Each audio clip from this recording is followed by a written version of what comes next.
കരുളായി പഞ്ചായത്തിൽ നിന്നും വിവിധ രാജ്യങ്ങളിൽ ജോലി ചെയ്യുന്ന നാട്ടിലെത്തിയ KMCC നേതാക്കന്മാർക്ക് മുസ്ലിം ലീഗ് കരുളായി പഞ്ചായത്ത് കമ്മിറ്റി കരുളായി ലീഗ് ഹൌസിൽ സ്വീകരണം നൽകി. മുസ്ലിം ലീഗ് കരുളായി പഞ്ചായത്ത് പ്രസിഡന്റ് അബ്ദുൽ നാസർ കക്കോടൻ സ്വീകരണ യോഗം ഉദ്ഘാടനം ചെയ്തു. വിവിധ രാജ്യങ്ങളിലെ KMCC നേതാക്കന്മാരായ അഫ്സൽ എടക്കര, സിറാസ് കൂടക്കര, ശിഹാബ് അമരമ്പലം, ജലീൽ മൂത്തേടം, ഉനൈസ് മാട്ടായി, ബഷീർ വിളക്കത്ത്, നൌഫൽ കാക്കി, ഫൈസൽ മുതേരി, ജബ്ബാർ മഞ്ഞപ്പലം, ഹബീബ് വലമ്പുറം, ഷിഹാബ് മന്നാട്ടിൽ, ഷാഫി മച്ചിങ്ങൽ എന്നിവർക്കാണ് സ്വീകരണം നൽകിയത്. കരുളായി പഞ്ചായത്ത് മുസ്ലിം ലീഗ് ജനറൽ സെക്രട്ടറി സൈദ് അലവി അധ്യക്ഷത വഹിച്ചു.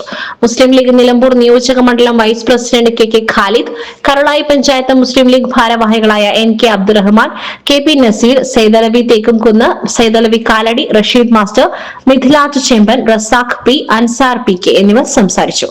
യോഗത്തിന് മുസ്ലിം ലീഗ് കരുളായി പഞ്ചായത്ത് ട്രഷറർ TP അബ്ദുൽ കരീം നന്ദി പറഞ്ഞു. SS Gold, Pure Gold. SS Group, Nilambur.